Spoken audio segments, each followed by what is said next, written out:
Energy, the focus of Ottawa's second round of projects to be fast-tracked by the newly formed Major Projects Office. We used to build in this country, and we are building our nation again. The Prime Minister greenlit 3 critical mineral mines, a major liquefied gas facility, a hydroelectric plant in the Arctic, a hydroelectric transmission line, and a critical conservation corridor. And that's sort of where they are spread out throughout the country. So now that they have been announced, what's next? Here to explain the timeline behind these projects is Mark Rendell. He's the economics reporter with the Globe and Mail. Good to have you back. Great to be here. First of all, what stands out to you about this second round of projects? I think it's probably the mix of projects that we see. Heavy focus on LNG. That's a theme that we saw in the first round of projects. The first 5 included a potential expansion of LNG Canada facility. Second round has the Siliciums project, which is a proposed natural gas pipeline and liquefied natural gas export facility on the West Coast. Critical minerals was the other big one. So 3 of the mines that were referred to the Major Projects Office, and that isn't greenlit, that's referred to, and we can talk about that in a bit. 3 of them were different types of critical minerals. You had a nickel mine, a tungsten mine, and 2 copper mines in the first round.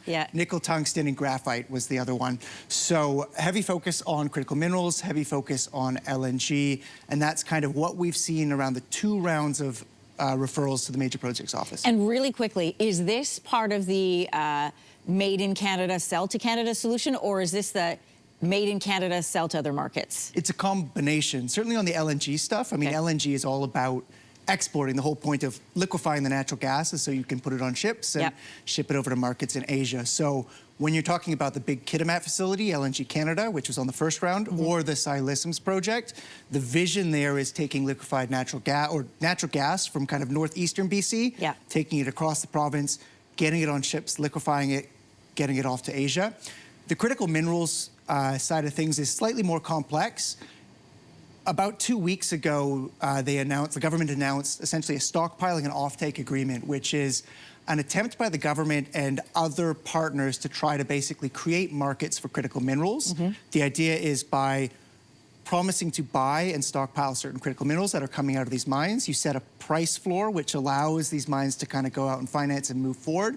So that's part of it. But the other big pitch for the critical minerals side is right now China dominates the production of these key minerals. Canada has put up its hand and say, hey, G7 partners, we can be your secure supplier. But the reality is a lot of these minerals are still in the ground. A lot of these mines are still early stage. And that's kind of where we get to this question of what the Major Projects Office is trying to do. Sure. So how fast is fast-tracked? Because we know typically major projects like critical mineral mining take years. There are hearings, various approvals. This is before companies can even get people there and start breaking ground. So how fast is fast when we're talking about this? And again, referred to the Major Projects Office doesn't mean approval. It doesn't mean approval, It doesn't mean the project's going to get built as well. You know, you still need to go through your permitting. You still need to line up your financing. You still need to actually get shovels in the ground and build it and find the workers to do all of that. So what being referred to the Major Projects Office seems to be about is speeding up the permitting process. So instead of going to like 4 different departments sequentially, they're trying to bring all the permitting in, do it all at the same time, try to get that permitting process from, 5-6 years down to their goal of 2 years.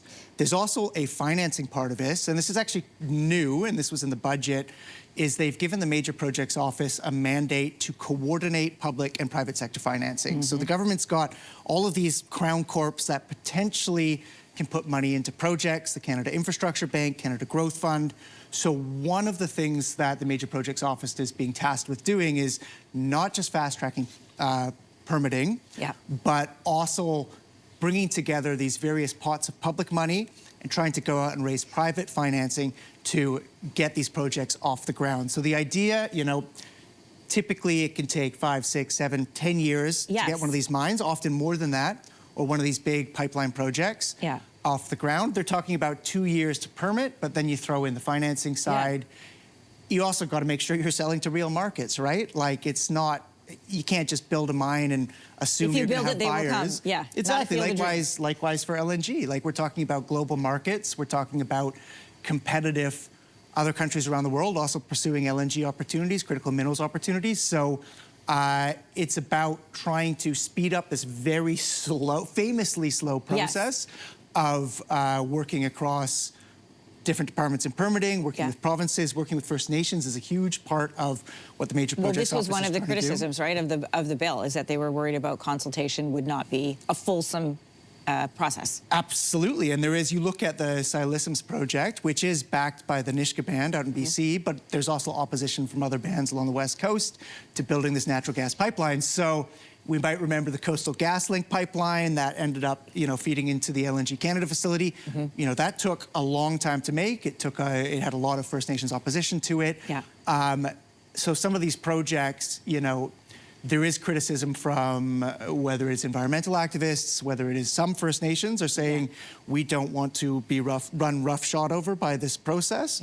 But the government is also trying to create various financing mechanisms, basically loan guarantees, to try to bring First Nations groups into these projects as equity stakeholders, with the idea that you can turn opposition into a potential asset in these projects if you can bring that First Nations participation in. When the Prime Minister says, just to close this off, when he says transformational, he's not just talking about for the country, he's talking about the process in order to get all of this done as well, which is transformational in the full sense of the word. Mark Rendell, economics reporter with the Globe and Mail. Great to have you here to break this down, what it actually means, what the timeline could actually look like. Thanks for coming in. Thanks for having me on. If you like that video, make sure to subscribe to the Your Morning YouTube feed, where you can find all kinds of new content posted every weekday morning.